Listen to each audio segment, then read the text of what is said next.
Hey, what's up, everybody? Bdf 44 coming at you with another video. All right, so feeling really good, man. Feeling really good physically. The first night in the room without the AC wasn't bad. It went the way I was hoping it would. I was able to get some cool air in at night with the fan blowing, and I had a really cool evening, temperature-wise. And woke up this morning feeling pretty good. Did my exercise, listened to podcasts, all different types of stuff. Same old kind of routine. Getting ready to go to my therapist, see Lydia, for the first time in about 3 weeks. And you know, I'm fresh off listening to a message that my sister sent, because I had discussed with her some things, and she's getting into the psychology field, and so she was giving me some pointers on what it is that she thinks I should be looking for in a psychologist. She mentioned something called brain spotting and hypnotherapy. Kind of digs into the past a bit more, to say the least, and that's exactly what I think I need. I haven't looked up brain spotting. I'm not sure what that means yet, but I'm documenting that she told me to look it up here so I won't forget. So yeah, that's what I want to do, look into my past rather than trying to knock on the surface of my behavior. Let's get to the root of why the behavior would even be chosen. So, you know, I'm fresh off listening to her. She was opening up quite a bit, letting me know what she's been dealing with, and her journey to wellness mentally. And you know, I just felt it was very refreshing to see her open up the way that she did.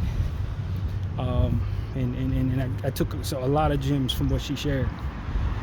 So yeah, man, that was what I'm fresh off listening to, and it kind of prompted me to just turn on the camera, talk a little bit. So yeah, this is me on my way to therapy, and you know, I'm at a space where I think after 2 years, I'm a little frustrated that we don't have a diagnosis. I'm a little frustrated that there are times when I go into this office and I feel like I'm sitting down with somebody who I have to keep reminding them what I'm dealing with. That's the thing. Though I don't think I've expressed that. It's like the first 10 minutes I'm refreshing her mind on what my problems are. And by the time we get through that, she suggests that I go towards some fear. I tell her no, I would never choose to do that. And we walk away unhappy with the progress. And it's just, I don't know, after my last session, I'm at a point where I don't think I'm getting what I need, but we're gonna give this day a shot. I'm still awaiting an opportunity to take some tests that she said would take a little time to get started on. The autism tests and various different mental health tests, I think, could be good for me hoping help finding a diagnosis.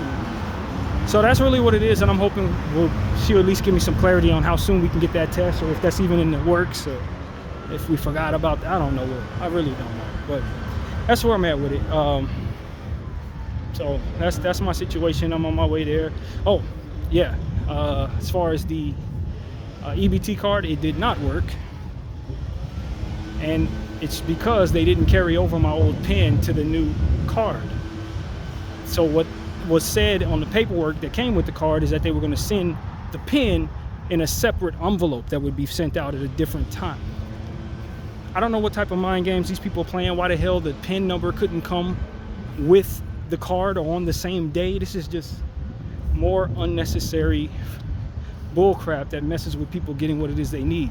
So of course I had to buy my groceries yesterday on my own dime with money that I really didn't have to spend based on how things are budgeted. So you know, the struggle continues. I do have the card, but it ain't worth a damn because I don't have the PIN, and I don't know when they're going to send it because they surely didn't send it over the last 3 days. So that's another thing. That process still continues. Yeah, man. So you know, it's a couple things that were going on that I wanted to talk about that I haven't had a chance to address in this channel. Minneapolis, there's another shooting, school shooting. It was said that this was a trans person who shot up a school. An 8-year-old and a 10-year-old passed away, along with a dozen other people who were also injured. And it was said that he had written some a bunch of people stuff on his gun, anti-Semitic stuff, anti-black racism, anti-something else too. He was getting on everybody, LGBTQ stuff, and that was really what it was. We're in an environment right now where it's hard to really tell what's actually going on when it comes to situations like this, because what you have is anybody who's aware of Israel's actions could potentially be angry at Israel's actions. That's humanitarians, white supremacists, LGBTQ, black people, Spanish people, anybody that's aware of what they're doing, their own people, could potentially be angry enough to do something rash or radical against Israel and against Jewish people. So it's hard to tell, it's legitimately hard to tell if this could potentially be a false flag, because a lot of people say it can't be a false flag because he was mad at black people and mad at others as well. And my thing is, well, no, it could still very well be a Mossad agent posing as a person who's LGBTQ who also hates everyone, because that you could speak to someone being insane when you do that. That's not a indicator that this is authentic at all to me. And the fact that they're trying to make it look as if this is a person from an LGBTQ community who hated everybody, who ultimately his intention was to hurt Jewish people, speaks to all the fear talking points that our government wants to instill in all of us, which is we need to fear people who are different than us because they hate us and thus want to hurt us. So this could be a false flag, or it could legitimately be a person who hates everybody, who happens to be from a community of some sort, who also is aware of what Israel's doing and wants to lash out in that regard. But here's the problem why I do think this could also potentially be a false flag. He killed children. If you're angry at Israel, what you're angry at Israel about is them killing children. So your response to being pissed at Israel and the Jewish faith is to kill children, Christian children? Like, this doesn't make any sense. It could be, as it seems, which is absolute and utter insanity and evil. It could also be a false flag that's meant to fuel the fear that's ultimately instilled in all of us by our Israeli-led and blackmailed government during a time when they need as much support as possible. Here's something they can rally around and push propaganda and fear amongst the people in regards to, and of course, the ever overused sentiment of anti-Semitism being the worst form of hatred in the world, which is absolutely and utterly false.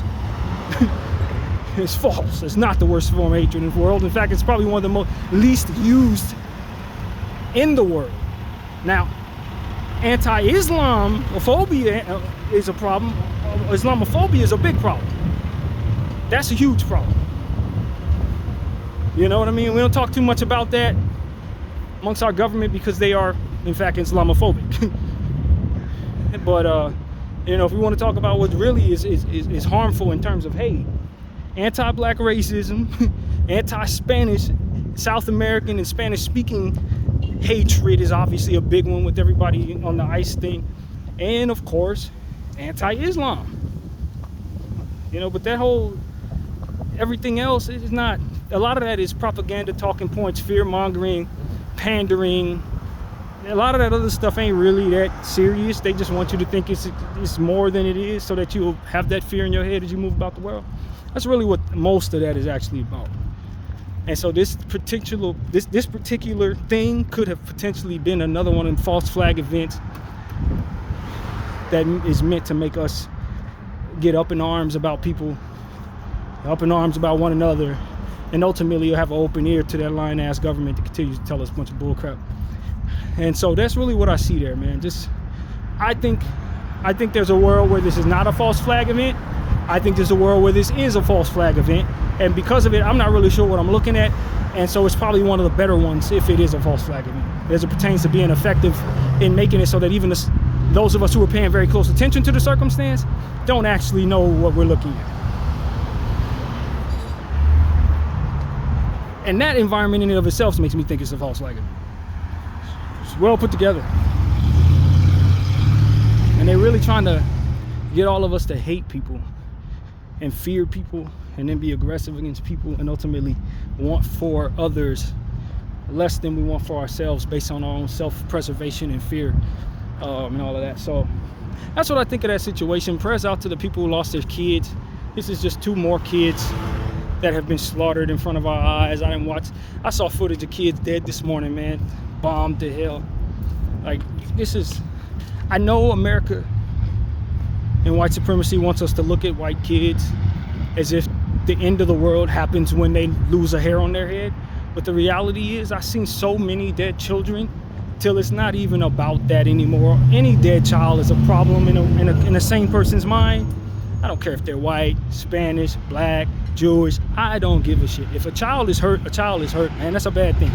Okay? It doesn't become more egregious because of the hue of the child or the religion of the child, or less egregious because you don't agree with the parents of the child, or whatever the hell people are trying to push these days.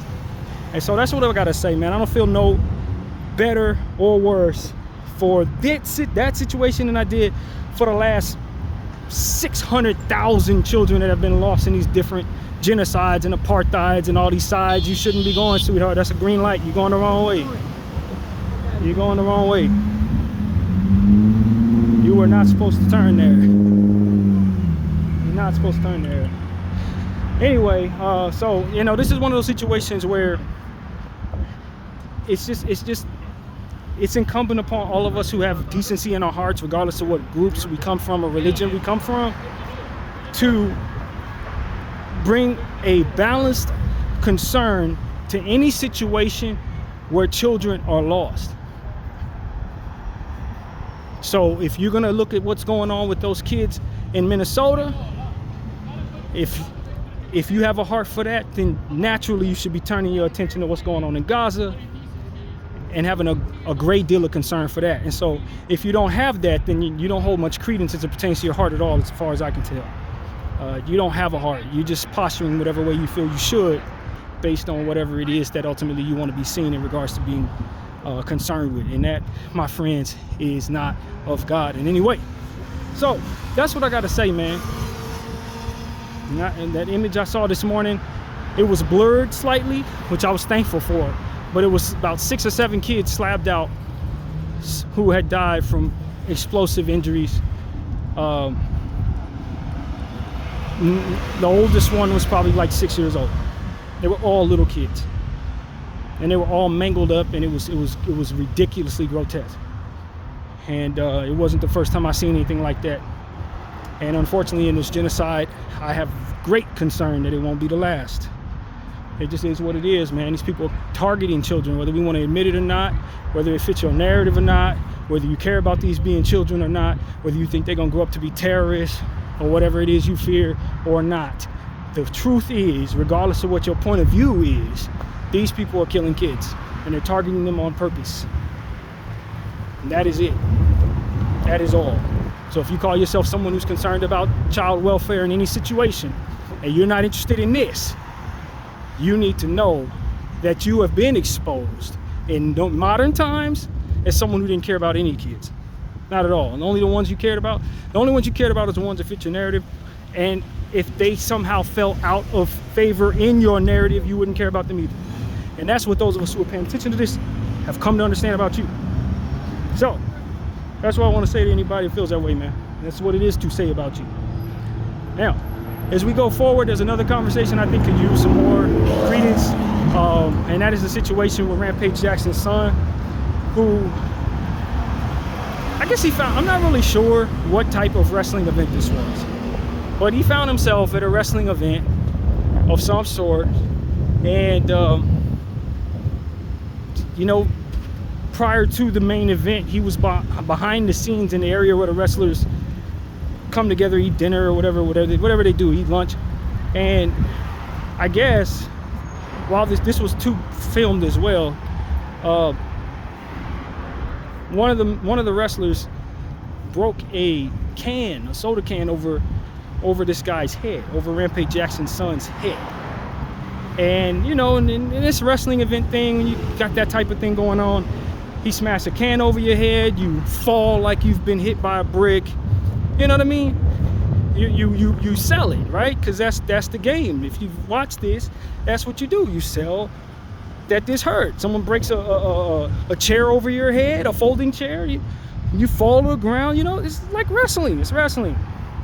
Homie did not react to the can being smashed over his head and he essentially made it up in his mind that he was going to be deeply offended by this. Now, I don't know how this guy call himself the son of a legendary fighter and doesn't understand wrestling decorum. I don't know how that even happened, because I'm not a fighter by any stretch of the imagination, but if a wrestler smashes a can over my head, I know to act like I've been shot in the forehead. I know that. I fall, I roll, like, how do you not know regular wrestling decorum? And essentially, this became a situation where Rampage's son was offended. He essentially said, yo, and the guy apologized to him afterward. The guy who had hit him over the head with the can apologized to him. They shook hands. Everything looked like he was gonna be cool, but Rampage's son said, look, man, when we get on this stage, I'm gonna beat you up. I'm not playing. He warned him, and because he warned him, clearly this was premeditated. And dude shook his hand. He got multiple angles of them making up prior to this circumstance taking place, which makes it really unfortunate to watch. Makes it really uncomfortable, I guess is the word I'm saying, to watch, because you know damn well they made up. You know damn well Rampage's son shook this man's hand. You know damn well dude didn't mean to offend Rampage's son. But I guess during the event, the main event, when these guys are on stage in the wrestling ring, the dude that hit Rampage's son in the head with a can, and some other wrestler on stage, they were doing their wrestling thing. Rampage's son jumps in the ring, picks up the wrestler who hit him in the head with the can, drops him on his head, knocks him out, and then proceeds to hit him over 15 times in the face while the man is knocked out. He hurt this man so bad he was in critical condition. Eventually, other wrestlers got on stage when they realized that this was not planned, that he was really hurting this man, and they held him back. But they took too damn long getting on that stage. They let him do all kinds of damage to this man before they got to him. There's some blame to be had there. But that's a whole nother story. Rampage's son really injured this man in a very severe way, and did it in a way that the man couldn't even defend himself, which I thought was Bush League, and spoke to just how demented this young man's brain is. He's gone, he's not well. And how vicious of a spirit he has when you make up with a man, shake hands with a man, but then come back up and pummel him on some sucker punch type energy, and then proceed to almost kill him in the process. Talk about overkill. When we talk about overkill, when someone does something to you and you do significantly worse to them in response to it, that's exactly what this kid did, man. I cannot get behind it in no way, shape, or form. I can't get behind it. There's no way to get behind nothing like that. That was one of the worst displays of sportsmanship and decorum that I've ever seen a fighter behave in. That was some of the most Bush League and disrespectful behavior I've ever seen a fighter behave in. Just this embarrassing stuff, man. And that's exactly how I feel about it. I was so cringe and so uncomfortable watching that. I was ashamed of watching that. That was not how you handle yourself as a fighter, especially if you're a dangerous fighter. You don't have to handle yourself that way. And so I was very disappointed. I think that Rampage's son is sick. There's something very wrong with that kid's head. He's sick, and he needs a lot of help, but he also needs to be put away for that. And I'm not upset if they put him away for a long time. I'm not mad at that, because he really could have killed that man. He tried to. He tried to kill him, if you ask me. And then, of course, this is a situation where, you know, it has to be said that the man who he did this to was a veteran, ex-Army guy who had PTSD, and that's what he was in wrestling for, to try to help him heal from his PTSD. It's like, yo, do you know you beat up, bro? And then there's the racial element. There's a black man versus a white guy with the beard. You know, he fits a stereotype of the beer drinking white dude. So it's a lot of people who see this and their mind immediately goes into racist spaces. But I can't back the black dude. The black dude was terrible in this situation. And granted, there's a conversation to be had about being hit over the head with a can and it being dangerous as well. And granted, you could have responded then and there. You could have punched the man as soon as he did that. But you waited until he had his back turned in the ring doing what he does professionally to get in there and pummel him? That's insane. It's disrespectful to yourself. It's disrespectful to your father's name. It's disrespectful to your people. Given the display, he disgraced himself, man. And I feel that strongly about it. I really do. I feel that strongly about it. He embarrassed his father in that damn ring doing that nonsense. If you're gonna fight a man, make sure the man's not defenseless. If somebody do something disrespect you, don't shake their hand and act like it's all good and sucker punch them later. That's the weakest, most disrespectful thing you can do to him and to your own image. And I think it spoke to the sickness in this kid's head.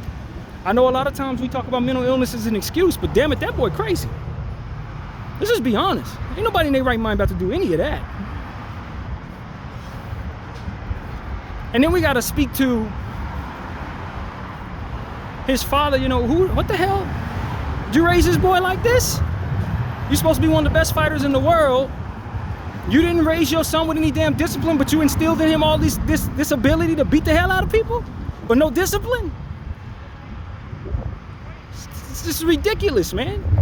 He's a lethal weapon. One of the most important things that you teach people when you're teaching them how to be a killer is to understand that you are one. And so if you can't control yourself, you can really hurt somebody. You can really kill somebody.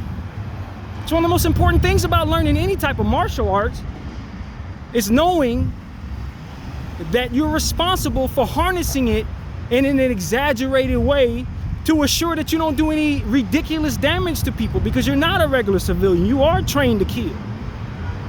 So you ought to also be able to train to hold yourself back so that you don't unleash that monster on anybody else. That's one of the most important things about teaching somebody how to be a kicker and a fighter. It's teaching them how to control themselves. If you can't teach them how to control themselves, you've hurt them, because they're eventually going to hurt someone. And so I look at Rampage, I say, bro, what was you teaching this kid, man? This supposed to be your seed. You didn't teach him how to protect himself and protect others without being a menace in the world. What are we doing, man? What are we doing? If you knew that kid was crazy, why the hell you teach him how to fight like that? Let's just be honest. I'm not gonna teach a child with a demented mind, somebody who I know is not gonna be able to control themselves, how to beat the shit out of everybody. I'm never gonna do that. They're the last person that needs to know how to fight that good, be that lethal of a fighter when they're crazy as hell. Nah, man, I blame the father. What did you raise, bro? I mean, at some point in time, as a black person, I can't back everything, dude. Just because a white man got pummeled and a black man did the pummeling and we went through slavery and all that. This ain't the time for that. And I know that's the position I've heard some people take without wording it.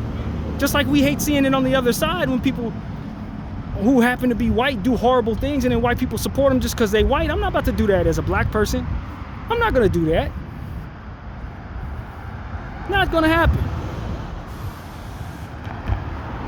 Because I gotta uphold my integrity as it pertains to protecting my people and backing my people. If I back them for every evil thing they do, what kind of integrity do I hold when it's time to back them, when it's time to do something, when they do something right? People gonna look at me and say, you're gonna back them regardless. No, I'm not. I'm really not. When I do back them, you best believe I'm gonna believe that I'm doing the right thing. It ain't gonna be just because they skin. That's ridiculous to me. And it hurts our circumstance. It don't better it. At the end of the day, man, Rampage's son was in the wrong. He needs to be jailed, and he needs to be given a lot of mental therapy on top of that. He needs both. And if he doesn't get both, he may do even worse things next time he gets an opportunity to. That was vicious. It was disrespectful. It didn't match what happened to him. And at the end of the day, he's not helping himself or his father's name. And his father's probably going to have to be the one to fit the bill, because if I'm homeboy who got beat up, I'm suing the hell out of y'all. Y'all gonna have me, half of y'all fortune gonna be in my wallet. So it ain't gonna be me blaming the white guy for suing his head off, because that's, I think, what I would want to do in this situation. So that's really my point of view on that. I know I could have talked on that sooner. Like I said, there's a lot of stuff that could have been going on and I ain't been talking about. But I did not want this era to end without me leaving my point of view on that. That kid was sick, that was evil, it was undeserving, it was brutal, it was uncomfortable to watch, and it was embarrassing as a black person to see him act like that. Straight up. So that's my take on that. Yeah, man. Otherwise, all eyes on Gaza, man. You know how I feel. The stuff that I've been seeing, the things I've been paying attention to over the last 2 years is always how I want to leave you guys thinking about what I want you guys to be thinking about. People are dying out there. Children are dying out there. Being targeted on purpose. Psychological warfare against innocent people. Helpless people. People who've already been through enough. Who are likely tired.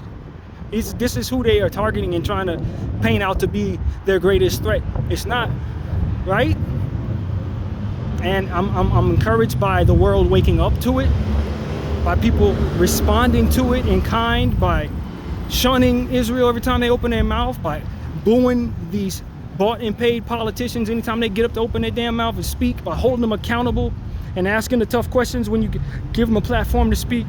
It's time to start holding this entity accountable, no matter how much power it has, for being out of control, for teaching its people how to hate people unapologetically without any critical thought, and ultimately for allowing itself to get out of control in the way that it has.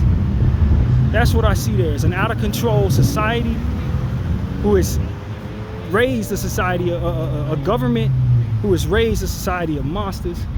And they got to do something about themselves before the world closes in on them, because at the end of the day, that's what's left to do.